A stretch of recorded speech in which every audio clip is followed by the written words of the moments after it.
Kisah Abah Sekumpul. Saat-saat kelahiran Abah Guru Sekumpul bertepatan kedatangan tentara Jepang tahun 1942 di Martapura. Fitnah sungguh merajalela. Keluarga Adjo Gani mengungsikan keluarganya mencari tempat yang paling aman, agar istrinya dapat melahirkan dengan selamat. Dengan sembunyi-sembunyi dibawalah istrinya yang sudah hamil tua tersebut, bersama ibu, Saudiah, dengan menggunakan jukung, perahu kecil, melewati sawah dan sungai menuju desa Tunggul Lirang seberang, menuju ke rumah salah seorang paman Salabiah yang bernama Abdullah, di mana rumahnya berdampingan dengan rumah Tuan Guru Haji Abdurrahman, tokoh ulama masyarakat Tunggul Lirang seberang. Meskipun Mas Liah bukanlah keponakan asli langsung dari paman Abdullah, perhatian dan perlakuan beliau terhadap mereka sangatlah baik, padahal kehidupan beliau sendiri sangatlah kekurangan. Dipilihnya desa Tunggul Lirang seberang sebagai tempat untuk berlindung adalah karena dianggap paling aman di saat itu. Selama masa Tuan Guru Haji Adu, panggilan Tuan Guru Haji Abdurrahman, tinggal dan dibesarkan di desa Tunggul Lirang tersebut, tentara kolonial tidak pernah menginjakan kakinya di desa ini.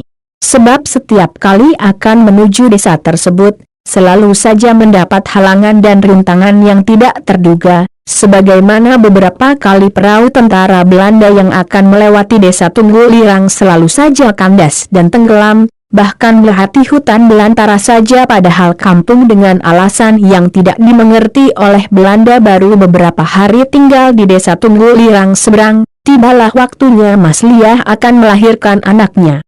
Dikala malam bertambah larut, waktu yang terbaik untuk munajat kepada Sang Khalik, ketika angin bertiup lembut, Mas Liah melahirkan bayinya yang pertama. Malam itu, tepatnya Rabu tanggal 27 Muharram 1611 Hijriah bertepatan dengan 11 Februari 1942, seorang bayi laki-laki mungil lagi montok telah lahir, berkat bantuan seorang bidan yang bernama Datu Anjang. Beliau adalah nenek Tuan Guru Husein Dahlan yang merupakan sepupu dua kali dengan Mas Liah.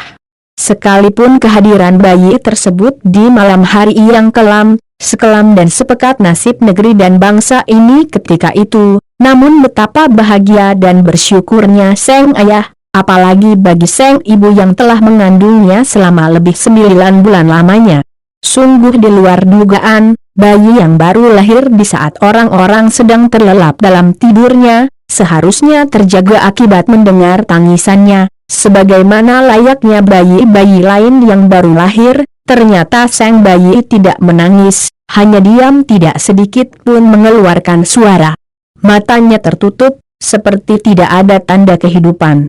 Kejadian itu berlangsung selama hampir 1 jam lamanya. Warna kulit badannya sudah mulai membiru. Berbagai macam usaha sudah dicoba, namun bayi itu masih diam, tak ada jerit tangis. Sampai-sampai neneknya Salabiah yang juga hadir saat kelahiran bayi tersebut berkata, "Mati jua cucuku." Bayi yang keadaannya membuat cemas itu kemudian dibawa pergi ke rumah Tuan Guru Haji Abdurrahman untuk mendapatkan pertolongan. Setibanya di hadapan Tuan Guru Haji Adu, bayi tersebut dipeluk dan ditiupi beliau dengan doa-doa, hingga akhirnya samar-samar mulai tampak tanda-tanda kehidupan. Nafas sang bayi mulai turun naik, warna kulitnya berangsur-angsur menjadi kemerah-merahan, dan tangisnya pun mulai terdengar. Sejak tangis sang bayi sudah mulai terdengar, syukur dan puji dihaturkan kehadiran Allah yang Maha Kuasa, sebab Dialah yang menghidupkan dan Dia pula yang mematikan, Dialah yang merubah dari gelap menjadi terang. Bayi yang tangisannya mulai terdengar, pertanda haus dan lapar telah merasuki perasaannya, maka sang bayi pun diserahkan kepada ibunya yang akan menyusuinya, membelainya dengan sentuhan lembut, serta memberikan perhatian dengan kasih dan sayang. Bayi yang berada dalam pelukan ibunya terus menangis, hingga keluarga yang hadir ikut berusaha untuk membuatnya terlena dalam pangkuan ibunya. Ibunya berusaha memberikan air susu. Namun tetaplah bayi tersebut menangis. Namun tetaplah sajalah bayi tersebut menangis. Begitulah seterusnya, bayi tersebut selalu menolak saat diberikan air susu ibunya, apalagi minuman lain. Setelah berjam-jam menangis, bayi yang baru lahir tersebut akhirnya dibawa lagi kepada Tuan Guru Haadu untuk meminta kembali bantuan beliau. Sesudah diterima kembali oleh beliau, bayi yang masih menangis itu di pangkuannya, beliau menjulurkan lidahnya ke mulut bayi. Maka bayi itu pun menghisap lidah beliau dengan lahapnya, seakan-akan ia menyusu kepada ibunya. Setelah ia puas menghisap lidah Tuan Guru Haji Adu, maka lidah itu pun dilepasnya, sehingga berhenti pula lah tangisan sang bayi. Kejadian seperti ini berulang-ulang hingga beberapa kali.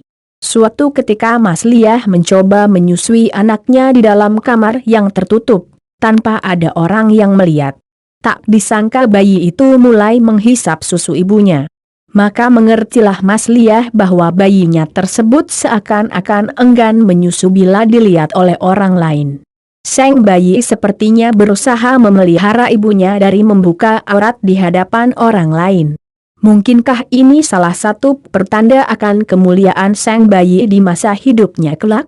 Pada hari ke-16 setelah kelahiran tersebut, bayi kecil yang kelihatan masih lemah itu diboyong oleh orang tuanya dari tempat kelahirannya, pindah ke tempat lain, ke sebuah rumah kecil antara desa Pasayangan dan desa Keraton Martapura, berjarak kurang lebih 1 kilometer dari desa Tunggulirang seberang Martapura. Di tempat inilah mereka akan memulai kehidupan yang baru. Tetapi bagaimanapun juga tempat kelahiran adalah sebuah kenangan. Setiap anak manusia dimanapun di dunia ini, tanah kelahiran selalu menyisakan kenangan yang amat khusus. Pada gilirannya seiring berlalunya waktu ia akan tetap meninggalkan nostalgia, walaupun sekilas riwayat dan cerita didengarnya dari penuturan orang tua tentang tempat kelahiran dan kejadian sesudah kelahirannya, suatu ketika akan terkenang dalam kehidupan setiap orang. Mungkin yang sangat berkesan justru masyarakat desa Tunggulirang seberang itu sendiri, bahwa desa mereka ditakdirkan oleh Allah yang Maha Kuasa menjadi persada bagi kelahiran seorang putra yang mereka kenal dari kalangan keluarga yang sangat sederhana namun bermartabat serta berbudi. Sebagaimana masyarakat Islam, baik di dalam maupun di luar negeri mengenalnya di kemudian hari sebagai Al-Alimul Alamah Al-Arif Billah AS Syekh Muhammad Zaini bin Abdul Ghani dari Martapura.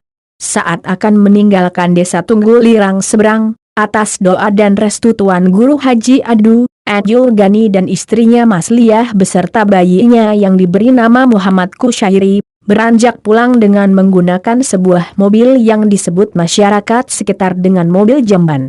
Di masa penjajahan Jepang yang terkenal kejam, rasa was-was akan keselamatan menghantui masyarakat Martapura pada masa itu, rombongan di mobil itu pun merasakan kekhawatiran serupa. Akhirnya kecemasan yang mencekam dalam perjalanan pulang itu sirna sudah, rombongan sampai ke tujuan dengan selamat berkat bantuan seorang Habib bernama Habib Hasan, yang ikut mengantar mereka hingga ke tujuan. Padahal di hari itu, tidaklah berbeda dengan hari-hari sebelumnya, patroli-patroli dari tentara penjajah yang bertikai masih berkeliaran di mana-mana. Namun seakan-akan mereka tidak mendengar atau melihat mobil yang melintas di hadapan mereka, hingga akhirnya sampailah rombongan dengan selamat ke tujuan. Moga dengan mengisahkan para aulia Allah akan turun rahmat.